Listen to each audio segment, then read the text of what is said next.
If you want to continue to follow our adventure, click subscribe.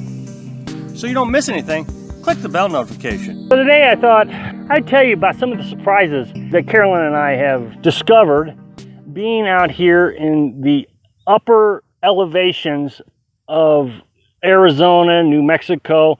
The lowest elevation that we've been at has been, I think 7,500 feet, 7,000 feet, something like that. And then, of course, we're here at the North Rim, just north of the North Rim, actually. And I think we're at 8,800 feet. That takes us to about 1.5 miles above sea level. So one of the biggest surprises that I have discovered being here at the Grand Canyon. Now we're out here, we're not in the national park, we're at the national forest. The Grand Canyon National Park is inside the national forest. And so we're in the national forest. So we're parked right next to the Grand Canyon. The edge of the cliff is about 20 feet away from our camper.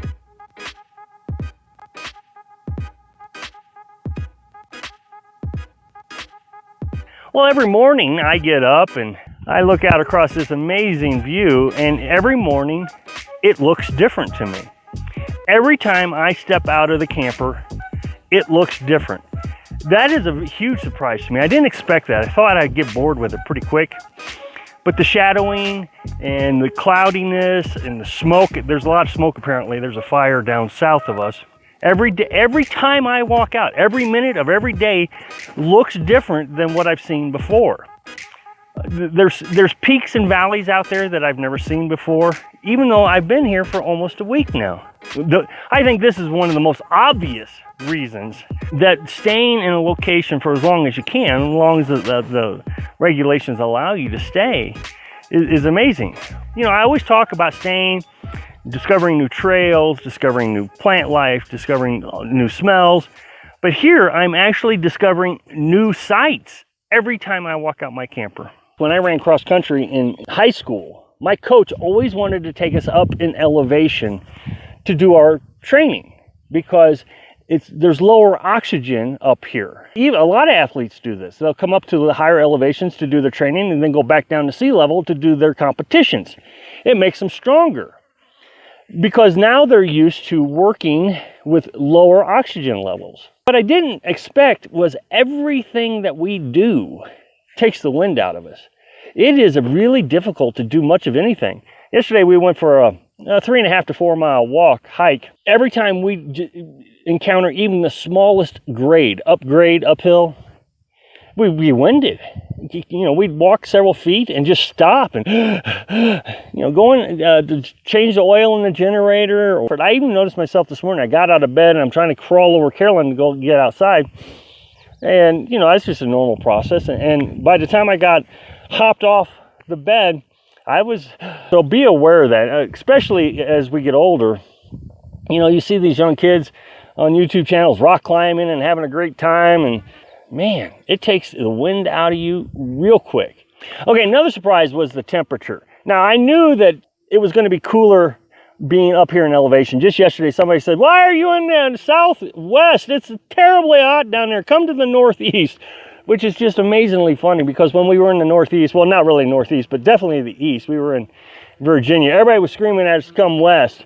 So here we are in the west. Now everybody's screaming at us to come back east. This morning I woke up, it was 48 degrees. And Carolyn said that in the morning, that when we wake up in the morning, it's going to be 36 degrees. This is near freezing temperatures. I will have to turn on the heater probably in the morning. Now remember, today is July 9th.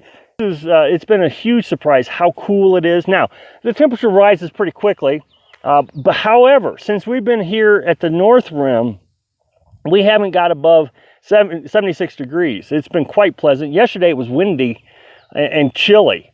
I wore my sweatshirt all day yesterday. Huge surprise. I expected to be comfortable, but not cold.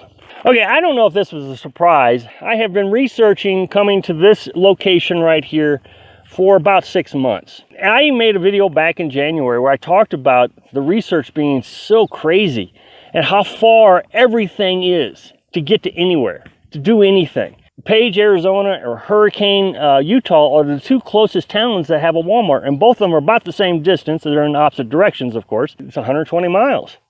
So now, when you're researching things to go get stuff, you're looking for the less hilly area.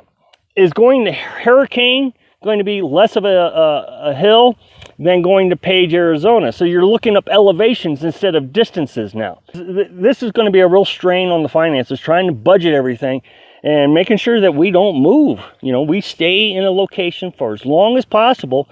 Carolyn was surprised being here at the Grand Canyon how few boondocking campgrounds there are. We're in this location. It's not, if you get free campsites, it's the most reviewed camp spot, dispersed camping area there is.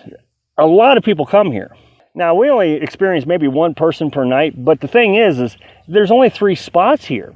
Now, you would figure, being at the Grand Canyon, that they would have more areas for dispersed camping with campers, but they don't. Of course, I suspect that's because they want you to go to the paid campground. There's like 3 or 4 of them within 40 miles of each other. So the National Forest runs those, the National Park and the National Forest runs those. So, but when you get here, they're all pretty close together. There's 3 of them. And that's just a big difference than what we're used to. You know, you go to Florida and the spaces are huge, lots of room. You're not breathing down your neighbor's neck. So, okay, one of the things that I'm surprised about is our new generator. Most everything I saw on YouTube told me that I was going to have generator problems up here at the North Rim, being up in such high elevations. There was a YouTuber who talked about extensively that his generator would get vapor lock. He would have to have 86 or below gasoline octane, 86 octane or below. I've not had any issue. I expected it to run harder, use more gas, something, and it doesn't. It runs great. Now, of course, this is a brand new generator. We just got it maybe a month ago, so maybe that's what it is. It's new and it's easy to adapt to these higher climates. This is a positive surprise, one that I was really happy about. Thanks for watching. Click like if you like the video, and happy travels.